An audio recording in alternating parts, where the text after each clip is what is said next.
पहले मेरे फादर गांव में मिट्टी के बर्तन बनाते थे। फिर उन्होंने मेरी पढ़ाई के लिए उन्होंने जो है मिट्टी के बर्तन बनाना छोड़ के और सिटी में ट्रक ड्राइविंग स्टार्ट किया। जब ये रिजल्ट आया था तभी वो कानपुर से नागौर के लिए ट्रक लेके आ रहे थे। एक कहावत सुनी थी कि जो लास्ट चाबी होती है वो भी ताला खोल सकती है। एकदम हार्ट बीट बढ़ गई, पता नहीं क्या होगा, लास्ट अटेम्प्ट है। ऐसे मैं खुद हार्ट को फील कर पा रहा था। फिर जैसे रोल नंबर डाले और पवन कुमार नाम आया और मुझे सुकून मिला एकदम। जब तक तोड़ेंगे नहीं तब तक छोड़ेंगे नहीं, हमेशा जिंदगी में जिद रखना।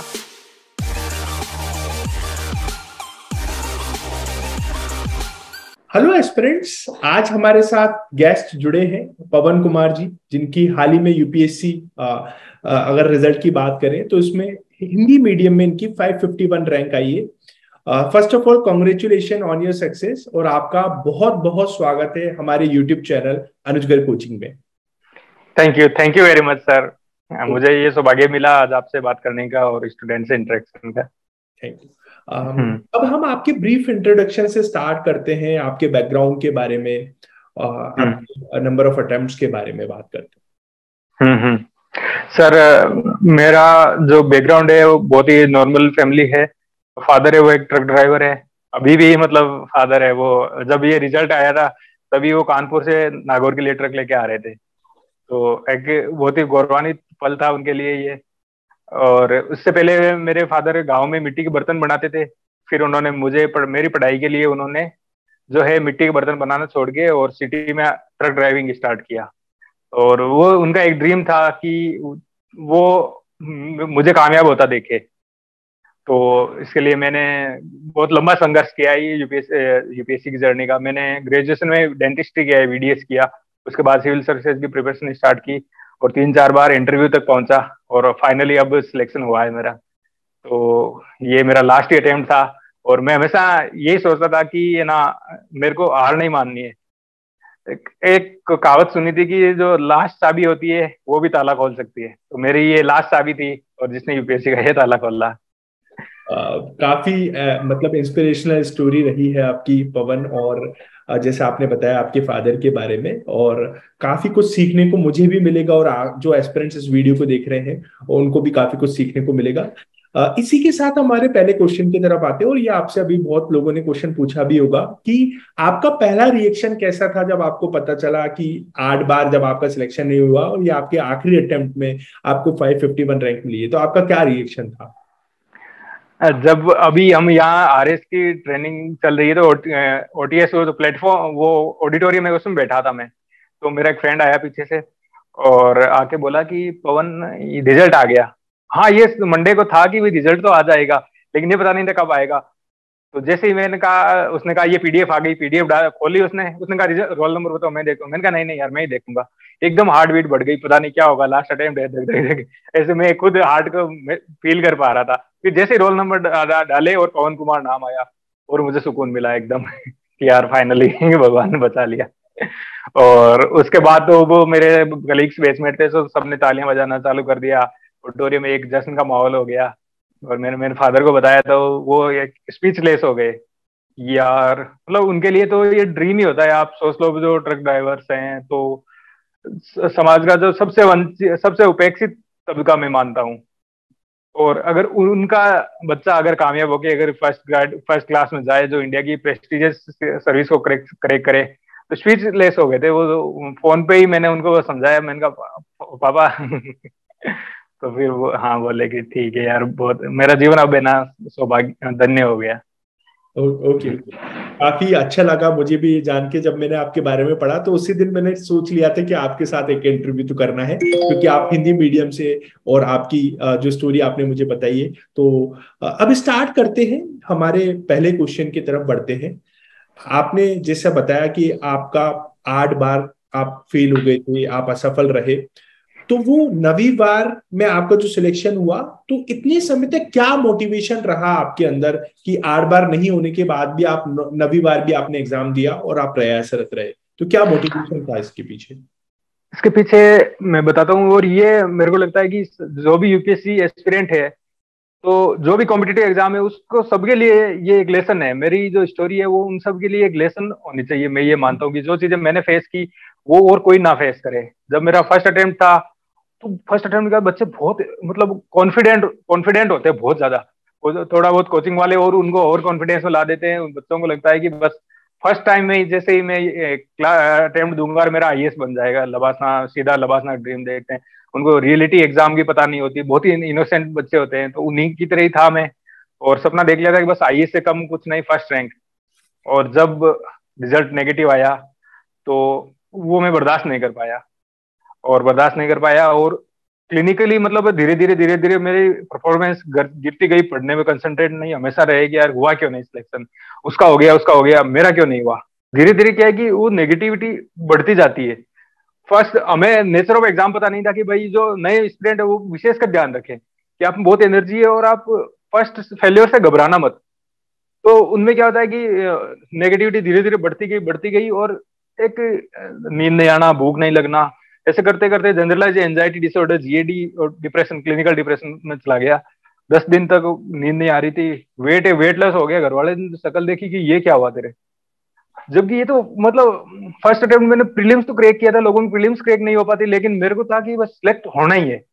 ऐसे कभी जिद ना पाले, मेच्योरिटी से काम ले, समझदारी से काम ले। असफलता सफलता की सीढ़ी है, तो असफलता को आप बर्दाश्त करें, उसको गले लगाए। आपका जो रिएक्शन है वो सफलता असफलता इक्वल रहना चाहिए। तो उसके बाद वो 4-5 साल मेरे, लिटरली जो मेरे सबसे प्रोडक्टिव 5 साल होते हैं ना, वो मेरे इस डिप्रेशन ने खराब कर दिए। उसके बाद में मेरे फ्रेंड है चरण सिंह जिलोवा, साइकेटिस्ट थे, तो उनसे मिला था। उनको बताया कि सर मेरे साथ ऐसा हो रहा है, बैठे बैठे एंजाइटी हो रही है, घबराहट हो रही है, पता नहीं क्या होगा ऐसे। अभी भी जीएडी वाले में कई सारे बच्चों की अभी थोड़ी उनको बात करता हूँ मैं, उनको थोड़े इनके बारे में काउंसलिंग करता हूँ, समझाता हूँ। तो फिर उन्होंने मेरे को बताया कि ये एंजाइटी है, और आप उन्होंने थोड़ा एंजियोलाइटिक टेबलेट्स आती है एसएसआरआई, तो वो मैंने एंटी डिप्रेसेंट वो ली, टेबलेट ली, उनका कोर्स लिया। साथ में मैंने योगा और मेडिटेशन और रनिंग ये किया। मेरे को लगा कि अगर मेरा माइंड सही है, अगर मैं कंसंट्रेट करूं तो मैं 1 साल में निकाल सकता हूँ। वो मैं इस एक जो कुल्हाड़ी का एक एग्जांपल देता हूँ कि जब हमारी कुल्हाड़ी शार्प होती है तो हम पेड़ को 2 घंटे में काट सकते हैं, और कुल्हाड़ी शार्प नहीं होगी तो आपको पेड़ को दिन भर काट कोशिश करो, नहीं होगा। तो यही हाल मेरे साथ हुआ कि 5 ईयर मुझे उस शौक से रिकवर होने में लग गए। और फिर जब मेरा उससे मैं रिकवर हुआ तो लगातार मेरे फिर इंटरव्यू कॉल होने लग गई यूपीएससी में, थोड़े बहुत कोई मार्जिन से रह रहा था, और इस बार फाइनल सिलेक्शन हो गया। तो बच्चों के लिए, जो नए स्टूडेंट, उनके लिए यही कहूंगा, stress management is the key of success. आप के कितना पॉजिटिव रख पाते हो, कितना आप पॉजिटिव एटीट्यूड रखते हो, आप कितना अपना स्ट्रेस मैनेजमेंट, और ये सबके लिए जरूरी है। सर्विस से पहले, कॉम्पिटिटिव एग्जाम में भी और उसके बाद भी। लाइफ में फेल्योर का मतलब एकेडमिक फेल्योर ही नहीं होती। अदर आप रिलेशनशिप में फेल हो सकते हो, उसको कैसे बर्दाश्त करते हो। ऐसा नहीं होता कि आप अपना नस काट दो, या कई बार हम देखते हैं वन साइडेड लव अफेयर में वो मार देते हैं। तो हमें युवाओं को फेल्योर को एक्सेप्ट करना सीखना होगा। अगर आपने फेल्योर को एक्सेप्ट करना सीख गया तो आपकी जो सक्सेस है वो मैं गारंटी से कह सकता हूँ।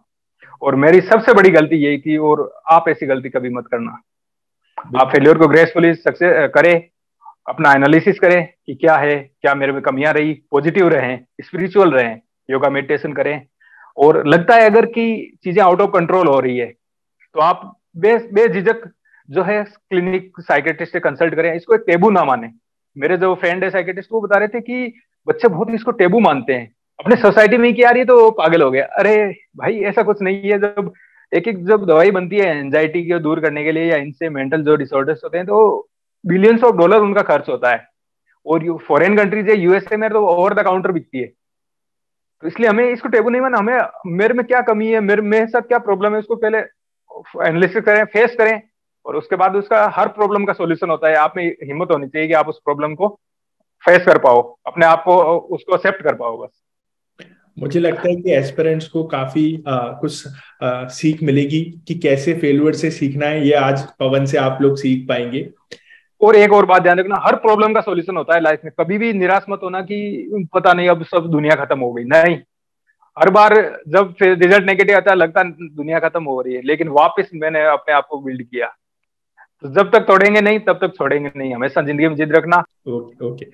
तो मुझे लगता है कि काफी कुछ सीखने को मिला होगा एस्पिरेंट को, अभी आपने जो सारी चीजें बताई है।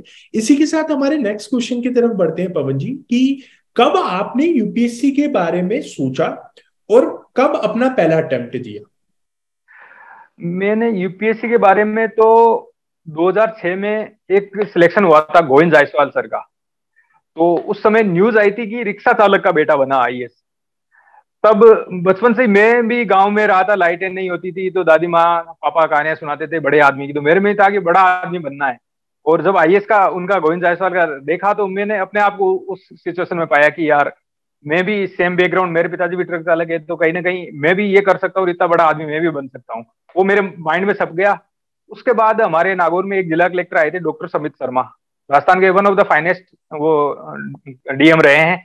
तो उनकी जब कार्य प्रणाली और उनको देखा तो लगा कि यार हाँ, बहुत ही उन पर्सनैलिटी भी बहुत उनकी इंस्पायरिंग है, जो राजस्थान में फ्री मेडिकल सर्विस का कंसेप्ट लेके आए थे। तो उसके बाद कंफर्म हो गया। उसके बाद मैंने जब बीडीएस किया जयपुर से, तो उस दौरान मेरा जो सीनियर्स को जो तैयारी कर रहे थे परिचय हो गया, और मैंने सिविल सर्विसेज स्टार्ट कर दी, और 12 में मैंने मतलब कॉलेज के साथ ही उस टाइम अटेम्प्ट दे दिया था। तो एक डिकेड की जर्नी हो गई। ओके।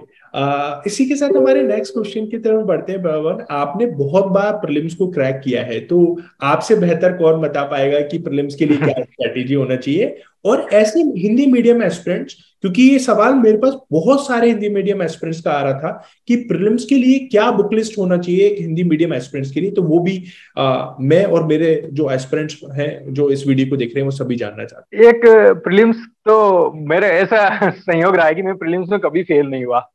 तो मैं ये मानता हूँ कि प्रीलिम्स आपकी पढ़ाई के साथ साथ एक आर्ट भी है। कि मैं जो 4 आंसर है, 4 ऑप्शन है, उनमें से एक सही है, और हमें कैसे ही करके जो है और वो आंसर निकालना है। तो मैं क्या करता हूँ, बहुत ही लिमिटेड बुक्स पढ़ता हूँ। प्रीलिम अभी जैसे नॉर्मल मेरा काम करता हूँ, जब प्रीलिम्स आता है तो मैं मतलब 45 डेज के टाइम देता हूँ कि 45 डेज मेरे प्रीलिम्स के लिए रिजर्व्ड है। और उसमें फिर मैं बेसिक बुक्स उठाता हूँ, section wise, history, polity, geography, economy, environment, science tech और करंट अफेयर्स। ये 7 सेक्शन बांट रखे मैंने, इनके बुक उठाता हूँ। बुक उठाने से पहले मैं प्रीवियस ईयर्स के क्वेश्चन पेपर जरूर चेक करता हूँ। अभी भी मैं लास्ट अटेम्प्ट दिया ना मैंने, तो अभी प्रीवियस ईयर्स के क्वेश्चन पेपर है उनको चेक किया था। उससे मेरे को फायदा क्या होता है कि प्रीवियस ईयर्स क्वेश्चन पेपर से मेरे दिमाग में आइडिया बन गया कि क्या पढ़ना है, यूपीएससी किस टाइप के क्वेश्चन पूछ रही है। लक्ष्मीकांत तो सारे एग्जाम वाले पढ़ रहे हैं, लेकिन यूपीएससी कैसा क्वेश्चन पूछ रही है पॉलिटी से, वो मेरे को पता चल गया कि अच्छा राष्ट्र प्रेसिडेंट के बारे में यही क्वेश्चन पूछ रही है, ब्रॉड अंडरस्टैंडिंग वाले क्वेश्चन पूछती है। हिस्ट्री में, अच्छा हिस्ट्री में यूपीएससी ऐसे ऐसे क्वेश्चन पूछ रही है। तो प्रीवियस ईयर के क्वेश्चन पेपर मेरे को दिमाग में बैठ गए। और अब जब भी मैं बुक पढ़ता हूँ तो मैं इसी हिसाब से पढ़ता हूँ, जैसे प्रेसिडेंट का टॉपिक पढ़ रहा हूँ या फिर पार्लियामेंट पढ़ रहा हूँ, तो इसी हिसाब से पढ़ रहा हूँ कि भाई है ना, इससे क्या क्वेश्चन बन सकता है। जैसे पार्लियामेंट में स्थगन प्रस्ताव है, ध्यानाकर्षण प्रस्ताव है, ये 2 4 होते हैं, तो इनमें थोड़ा सा कंफ्यूजन रहता है, मैंने इनको ध्यान से पढ़ लिया, बाकी चीजें छोड़ दी। तो ऐसे करके मैं मतलब जैसे वो लक्ष्मीकांत है, तो एक बार तो डिटेल पढ़ना होता है, लेकिन रिवीजन के टाइम जैसे 3 4 दिन में मैं कंप्लीट कर लेता हूँ। और इसी हिसाब से पढ़ना है, डिफॉल्ट मोड में नहीं पढ़ना कि भाई सामने आया हम पढ़ रहे हैं, नहीं।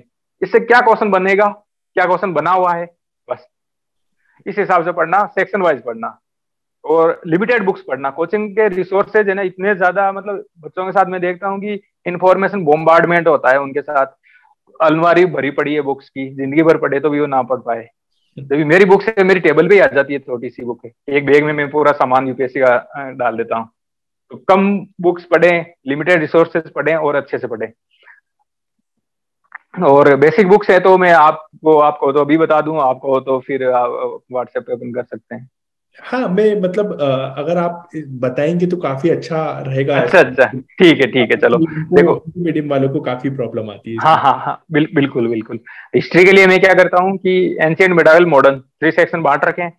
एंशियंट मिडाइवल की ओल्ड एनसीईआरटी पढ़ लो, और मॉडर्न की है ना जो है वो आप वो पढ़ लो स्पेक्ट्रम, ठीक है। उसके बाद हिस्ट्री, हिस्ट्री के बाद आर्ट एंड कल्चर, नितिन सांगवा की बुक पढ़ लो। ये क्या कि बहुत ही थोड़ा टफ टॉपिक है, आर्ट एंड कल्चर क्वेश्चन ऐसे आते हैं कि होते ही नहीं है, फिर भी हमें कॉन्फिडेंस के लिए नितिन सिंघानिया की बुक पढ़ लेनी चाहिए, ठीक है। हिस्ट्री हो गई, आर्ट एंड कल्चर हो गया। फिर पॉलिटी, पॉलिटी के लिए आप लक्ष्मीकांत पढ़ लो। अंडरस्टैंडिंग, समझदारी से पढ़ो, आप उसको कंपेयर करते रहो, गूगल से कोई चीज नहीं आ रही समझ में तो उसको करो। अप्रोच है ना, पढ़ाई बुक या लिस्ट से ज्यादा इंपॉर्टेंट है आपकी पढ़ने की अप्रोच क्या है। अगर आप राइट अप्रोच से पढ़ोगे तो आपका श्योर सिलेक्शन होगा, तो ये चीज ध्यान रखना। History, polity. फिर ज्योग्राफी के लिए मैं जैसे वर्णवाल पढ़ लो, महेश कुमार वर्णवाल, या फिर वो पढ़ लो न्यू एनसीईआरटी 11 12 की। और इसके साथ साथ मृणाल सर के जो चैनल है यूट्यूब पर, उस पर राज तनिल मैडम के वीडियोज है फ्री ऑफ कॉस्ट, तो आप वो पढ़ सकते हो। तो हिस्ट्री, पॉलिटी, ज्योग्राफी, इकोनॉमी को मैं मृणाल सर को कॉम्प्रिहेंसिव पैकेज मानता हूँ। तो उनके जो, आप फर्स्ट टाइम हो तो आप उनके वीडियोस देख लो, नहीं तो आप उनकी नोट्स की वो पीपीटी ले लो, 700-800 पेज होते हैं। और पढ़ते टाइम रैपिड रीडिंग से पढ़ना चाहिए। कि मैं ना 45 डेज पढ़ता हूँ ना, तो भी मैं दो दो बार रिवीजन कर लेता हूँ उनको। कि भाई जैसे 800 पेज है मृणाल सर के पीडीएफ में, 800 850, तो मैं मान लिया कि 100 पेज पर डे के हिसाब से मेरे को पढ़ना है फर्स्ट टाइम में। और पढ़ते टाइम मैंने मार्क लगा दिया कि जहां मेरे को कंफ्यूजन हो सकता है, जहां इंपॉर्टेंट कुछ ट्रेंड है, एब्सोल्यूट डाटा या फैक्ट आते नहीं है, ट्रेंड आते हैं।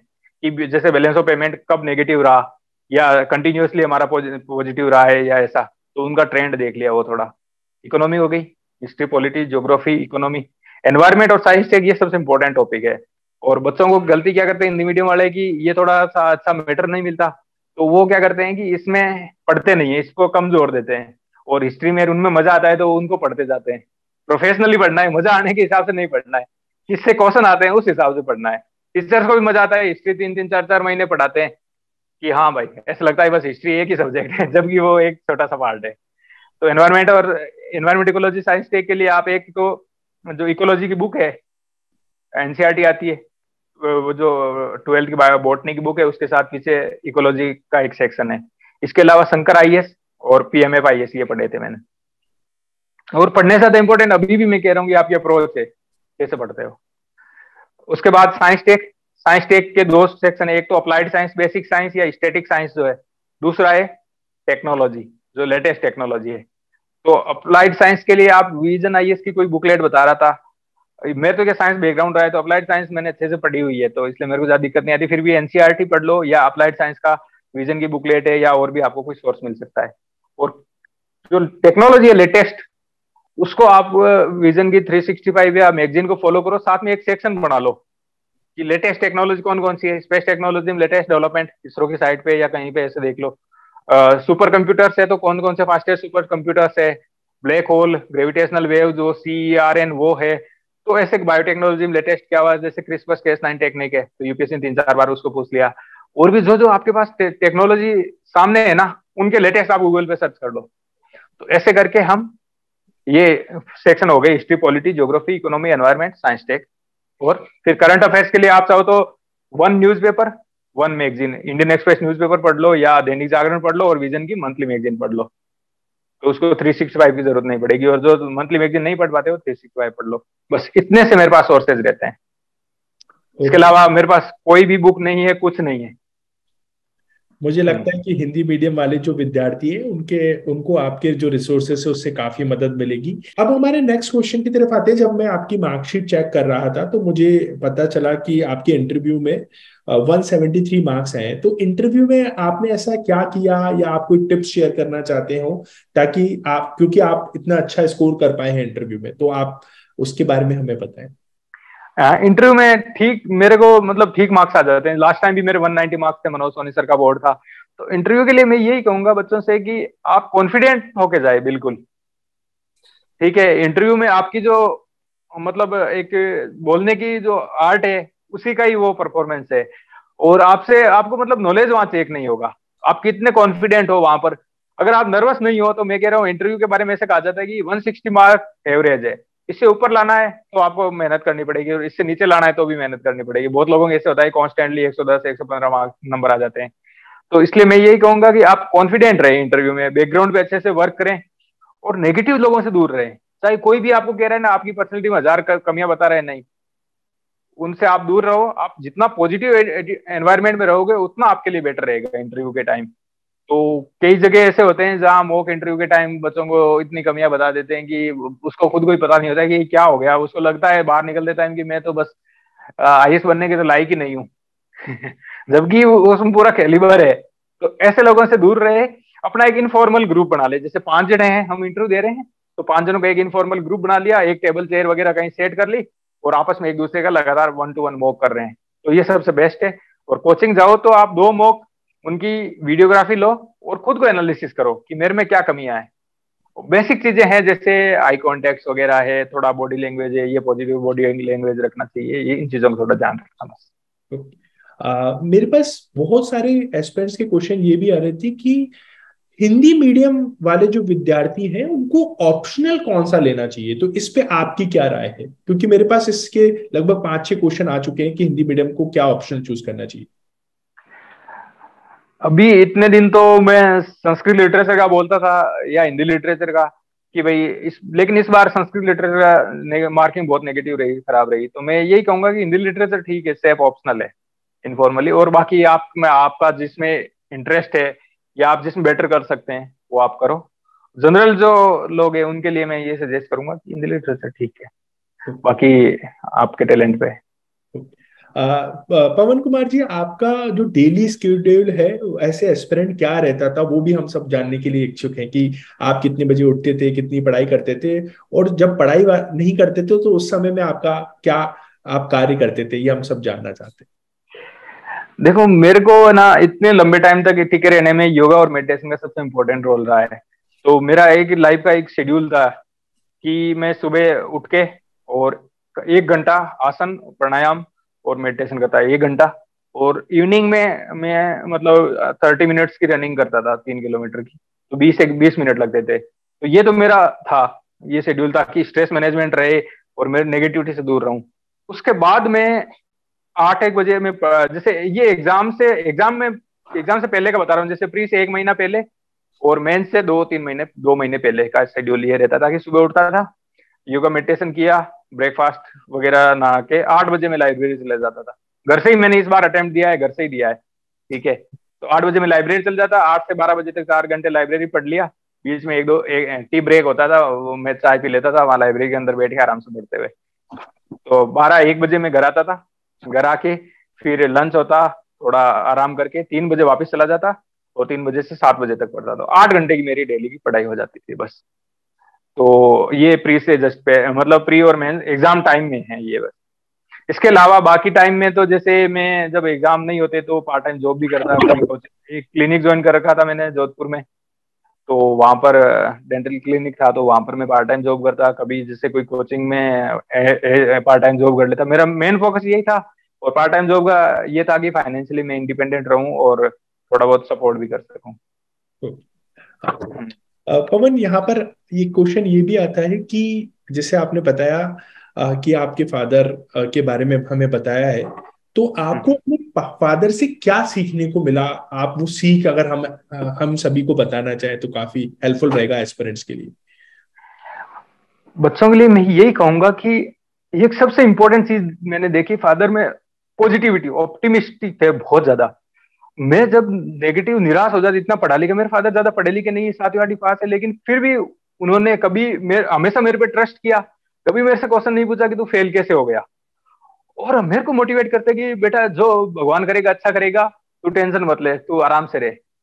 और मतलब अपनी जॉब को उन्होंने पूरी ऑनेस्टी से किया। आप सोचो नहीं तो एक बाकी ट्रक ड्राइवर क्या करते हैं कि ड्रिंकिंग करते हैं और उनकी फर्स्ट प्रायोरिटी ड्रिंकिंग होती है, तो उनकी फैमिली स्पॉइल हो जाती है, बच्चे पढ़ नहीं पाते। लेकिन मेरे फादर ने इन चीजों से दूर रहे, ड्रिंकिंग जो बैड हैबिट्स होती है उन चीजों से दूर रहे, और हर एक चीज को मतलब हमारे लिए डेडिकेट कर दी अपनी लाइफ को। तो अपनी जॉब को ऑनेस्टली करना, मेरे फादर अपनी जॉब को इतना ऑनेस्टली करते थे कि सबसे बेस्ट ड्राइवर माने जाते हैं नागौर में। हर कोई मोटर मालिक कहता था कि तुम हमारी गाड़ी ट्रक चला लो, हमारी गाड़ी। इससे सीख ये मिली, कोई भी जॉब है ना छोटा बड़ा नहीं होता, वो आप में कैलिबर है कि आप उसको किस लेवल तक पहुंचा देते हो। दूसरा डेडिकेशन और फैमिली ड्यूटी, कि मतलब अपने अपनी हमारे लिए उन्होंने फादर ने अपना जीवन का सब कुछ मतलब न्यौछावर कर दिया, सेक्रीफाइस और ऑप्टिमिज्म, ये सारी चीजें मेरे फादर से मैंने सीखी है। ओके ओके, मुझे लगता है कि आपसे और भी व्यक्ति और भी जो एस्पिरेंट्स से तैयारी कर रहे हैं उनको भी काफी कुछ सीखने को मिलेगा। अंतिम कुछ लाइन, क्योंकि अभी जो है प्रीलिम्स भी क्लोज है और जो एस्पिरेंट्स तैयारी कर रहे हैं उनके लिए कुछ अंतिम मैसेज आप देना चाहते हैं। अंतिम मैसेज में ये देना चाहूंगा कि आप है ना नेगेटिविटी से दूर रहे, रिजल्ट जो भी हो सब चीज आप वापस कर सकते हो। अगर आपने अपना स्ट्रेस मैनेज कर लिया, अगर आप ऑप्टिमिस्टिक रहे, तो दुनिया सारी चीजें वापस हो जाती है। कई बार क्या होता है कि प्री का रिजल्ट बिगड़ गया तो बच्चा तो बस एकदम टेंशन में आ गया, स्ट्रेस में आ गया, दुनिया खत्म हो गई। ऐसा नहीं होता कभी भी, लाइफ में आप हमेशा बेटर कर सकते हो, हमेशा हमेशा स्कोप रहता है। तो इस चीज को ध्यान रखें और बस अब ईश्वर में विश्वास रखें।